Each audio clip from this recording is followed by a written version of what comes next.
I got scared yesterday morning. The iJosh started going off, and I look at it, and everyone's saying, "Can you believe what they're doing with the playoff?" And I was like, "I know, right? But specifically, what are you talking about?" And some of you, many of you, who have either gotten my number or gotten in my inbox, told me in no uncertain terms that you were unhappy about the news that Heather Dinich of ESPN dropped about the college football playoff and how now, gasp, they're going to let TV ratings decide who gets in. Now, I read that, and I had a healthy amount of skepticism, but I put nothing past these people. There is no bar too low for them to be able to clear, and so I decided to do my due diligence. Now, many of you did not read this story, and that's okay because you have lives to live. Many of you probably saw things like Colin is showing you, for example, Bill Connolly yesterday. He screenshot, which is the past tense of screenshot, he screenshot part of the article that Heather Dinich put. It was basically, the article was just a primer for those of you who didn't read it, and it was a primer about how the playoff and the conference commissioners are meeting about the playoff again this week and what's going to come. Here's what you need to know. It was sort of one of those. It was a primer article. In that, there was this. She was talking about different models that are being looked at, different formats. And one of those, I'm just going to read it verbatim, one possibility which could be viewed as a compromise is having conferences earn auto bids through their play each season, a model in which each P4 league can earn guaranteed spots through a combo of its team's overall records and maybe even TV ratings, according to a source, could be presented. The highest ranked conferences would earn the most auto bids. Everything blew up. That is a boogeyman of a screenshot there, and that is a nightmare of a concept. If you're a Pitt fan, forget that. If you're just a college football fan, allowing TV ratings to determine who gets in the playoff, well, that's crazy on the surface, and then it's also crazy because the very networks that have deals with the SEC and the Big Ten, they also determine the time slots, and they can just put all those teams in prime time, which they're going to do one way or the other anyway, and therefore those games will be the highest rated, and it's circular in the crap logic of it all. How could we allow that to determine this? Well, they're not. So there's plenty to dislike about this world that we're in right now. I don't want to be a negative Ned, but there is plenty to dislike about the way the college football playoff model is evolving. There's plenty to dislike about a lot. There's plenty to like about a lot. Are you an optimist? I've never fancied myself one. If you're an optimist, I'm just kidding. Yes, I am. You can always find reason to be happy. And if you're a pessimist, you can find reason to be upset. I know a healthy amount of both kinds of people, even in my college football circle. I know a healthy amount of both of those kinds of people. But listen, for the pessimistic crowd out there, there's plenty to dislike about this college football playoff evolutionary process without having to chase ghosts. So I have talked to you guys about this several times. I'm going to do it at least once more. This is a classic sweater vest college football power broker tactic. It is a basic Overton window special, as Meemaw used to call it. Anytime they're getting ready for a big move in this sport that they know may not be met with a ton of fanfare, they know it. They're not stupid, and they know, these people are not going to like where we're actually going. So here's what we need to do. We need to throw out, via an article like this, one of the most insane, off-the-wall, ridiculous concepts imaginable.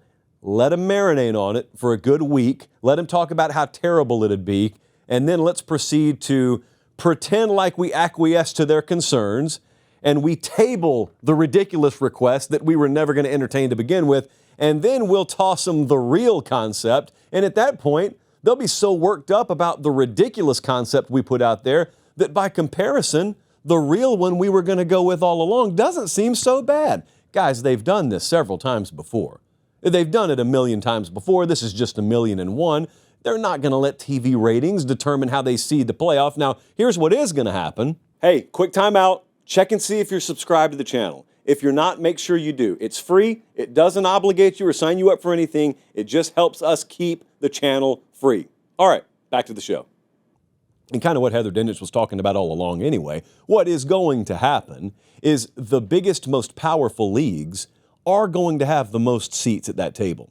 Now, I know that doesn't rub you the right way, immunity, many of you at least. But that's the way it's going to happen no matter what. There are many paths you can go down, but when you get to the finish line, no matter which path you have gone down, the SEC is going to have more teams at the big table than the Big 12 is. The Big 10 will have more teams at the head table than the Big 12 will. It's just the way of the world. I don't have to like it. In fact, I don't like it, in case I haven't stated that clearly on this show. But that's the way we're going. So when I say these different paths, that's kind of what she's talking about.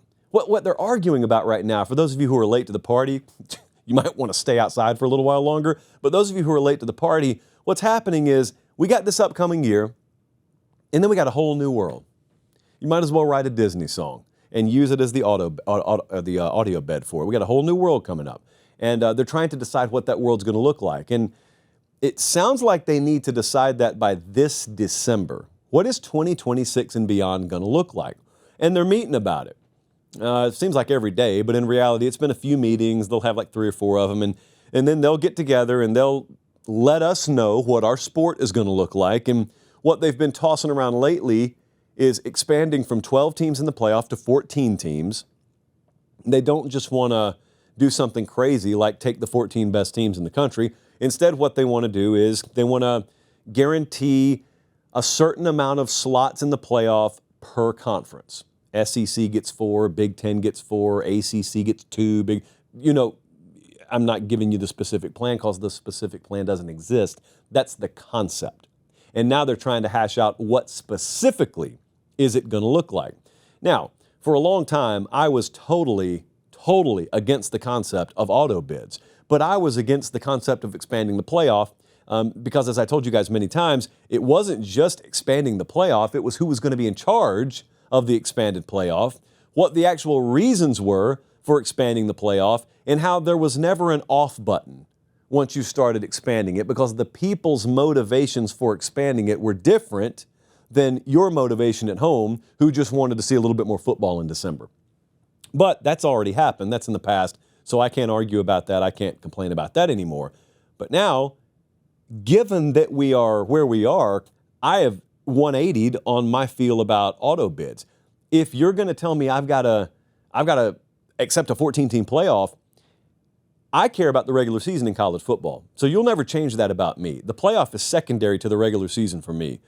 If you're a pro sports fan, that makes no sense. That's okay, because college football is not like pro sports. As much as they try and make it that way, college football, for people like me, are one of one. College football is one of one. So I'm all about what crystallizes the value of the regular season the most. So out of all these formats they're talking about, I'm looking at this one that they've tossed out where you have a certain number of auto bid slots per conference. And I'm saying, if they're going to do that, given my preference, that's not the worst thing in the world. If the SEC knows it has 4 slots and the Big 10 knows it has 4 slots, well, at that point, my focus reverts away from the playoff and it is focused on the SEC league race and the Big 10 conference race and the conference standings, because that's going to determine who goes in those 4 slots. So, given the way things have broken, I don't so much mind that anymore. I used to be so hardcore against that. I don't mind that anymore if you're going to take me down that road. But as much as people were talking about this sort of non-starter of TV ratings determining the playoff, like, that wasn't the big takeaway for me, because you're going to get where she's talking about going no matter what. Whether you talk about TV ratings or just the best teams on the field, no matter which way you slice it, like I said, no matter which path you go down, you're going to get to the same result. There are going to be a bunch of SEC and Big Ten teams in the playoffs. So that is almost a non-issue for me. However, there are issues, ironically, other points Heather Dinich made in this article she wrote, this primer article, that I want to draw your attention to. So in this new world, let's say they do go the route I think they're going to go, and they do expand to 14, and they do have an auto bid structure wherein we already know how many teams per conference are going to make the playoff. The entire task of the season is determining which teams go from the Big Ten or from the SEC. In that world, here's the problem with that. And Heather Dinich wrote it here. I got a really big beef in the new auto bid world where all the focus is on the conference race, which is great. I got a big beef with what that does to out-of-conference games. Because you could readily ask, well, if all the focus is going to be placed on conference standings and the SEC's 1, 2, 3, and 4 slots are going to be made up of who makes it in the SEC title game and who wins the 3 versus 6 game and the 4 versus 5 game, which is exciting. But if that's all it comes down to, what incentive is there for an SEC team to, go over the cliff in out-of-conference play? Well, the answer is not a whole heck of a lot unless you adjust it. So Heather Dinich wrote here, among many other things she was talking about, is one reason administrators and coaches in those conferences favor the AQ is the possibility of play-in games. So, they love the value it puts on their conference championship games and their league games in general. If the SEC had 4 guaranteed playoff spots, for example, conference title game would feature 2 of them. And then the next 2 spots would be determined by matchups 3 versus 6 and 4 versus 5. But look at this bottom paragraph. There's a couple of sentences here. There's also a belief that if teams earn their way into the playoff based on their league records, non-conference games would be less damaging to a team's overall resume and playoff chances. Well, absolutely that would be the case. That also sucks because out-of-conference games are wonderful and they should count and they should carry magnitude and weight. However, if you're telling the Big Ten teams all you're going to be judged on is your conference record, what does Texas versus Ohio State really mean in the future? It's a great spectacle. Oh, it's great to see those 2 uniforms and those helmets on the field. Great talent rosters, great coaching matchups, but what's the consequence on the game?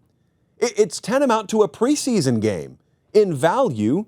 If rankings don't matter anymore because all that matters is your conference standing, then what does that matter? That's fixable, by the way. It's fixable in the tweak that I proposed a little while ago, and that is have the SEC determine its standings, have the Big Ten determine its standings. However, what I'd love to happen, instead of just going straight off win and loss record in conference, I'd love to see the SEC get to the finish line or the Big Ten get to the finish line of the regular season and have their own little internal committee that ranks their teams. And what you do there is twofold. Number one, it makes sure you better compete your tail off in your out-of-conference games because they count. It's part of your body of work, and that SEC committee is going to grade you in those games. Maybe not quite as harshly as how they grade you in conference, but it counts. And the other thing about that is if you have one team in these massive leagues that plays an infinitely harder league schedule than another one, you got a committee there that gets to take that into account. Whereas if you just go off wins and losses alone in those conference standings, you don't necessarily get to do that. Does that sound convoluted? Of course it does, but it's all convoluted anyway. So Heather Dinich made a good point there. There's a way to make those out-of-conference games still matter, though. You just got to be smart about it. And then there was another point she made. So the one that got people bent out of shape was like the 3rd most notable point to me, because the other one was she was talking about how there are some other tweaks and overhauls that the commissioners have seen fit to discuss, and one of them is a uniform strength of schedule metric. I want to proactively clap for you guys and girls if you have actually started to go down this road. It's long overdue. Strength of schedule, as it is currently measured, is a joke in this sport. However, what I'm about to say is going to be deemed controversial. It's not at all. This is the on-ramp for a Vegas-type mentality into the college football playoff selection process. So I'm pregnant pausing because a lot of people just lost their minds. Let me tell you what has no business in the playoff selection process. Anyone caring about who would be favored over who on a neutral field, that has no business in the selection process. Your record against the spread is totally irrelevant. It has no business being baked into the selection process. But there has been, and continues to be, one area where a Vegas-style mentality, an odds-making, power-rating style mentality perfectly fits. And that's exactly what she's talking about right here. And that is a uniform, very easy to understand strength of schedule metric. Because right now, no one has any idea, well, no one that matters in decision-making positions have any idea how to properly measure strength of schedule. So let me tell you where that comes into play. In college football, unlike the NFL, you are not always what your record says you are. And anyone who says otherwise is intentionally misleading you, or they themselves do not understand what they're talking about, at which point they should be muted. They have the right to the opinion, but we have a right to mute them as well. It's in the Constitution. So I look at seasons like Oklahoma is about to have. And we have our own internal grading system just like everyone else, but broad strokes purposes, Oklahoma's probably about to play 7 or 8 Tier 1 or Tier 2 caliber teams. There are Power 4 teams out there that may play 1, maybe, the entire season. And then at the end of the road, if they're 9-3 and Oklahoma's 8-4, there are people who will look you dead in your eyes and say, well, you got to put the 9-3 in over the 8-4. And virtually all of them would say, well, certainly the 10-2 is better than the 8-4. That's not a certainty. You're almost solely at the mercy of your schedule in some of these instances. So what I'd love, instead of throwing around this arbitrary, nonsensical stat like amount of top 25 wins, which is a fluid stat week over week, by the way, instead of doing that, instead of going just off wins and losses in something where the strength of schedule is as wide a gulf as it is in college football, how about a uniform strength of schedule metric? And you know what I'd love? I'd love if you had the people whose very livelihoods depend on putting proper numbers on games, who built an entire town out in the middle of the desert off of being smarter than the crowd. I'd love for that to be where their opinion comes into play. They're not selecting any teams. They're not telling you who'd be favored because that's irrelevant. But what they are saying is USC's played a pretty tough schedule this year. Their 9-3 is more impressive than this team's 11-1 because USC played 7 opponents tougher than the 11-1 team's toughest opponent. That kind of logic has a place in this conversation. So in your quest for a uniform strength of schedule metric, might I suggest there is no group more qualified to give you a true reading on a team than the ones who have been doing it forever at a better clip than anyone. That's my humble suggestion. So, no, TV ratings, probably not selecting the playoff teams anytime soon. So, at ease, everyone who was afraid of that.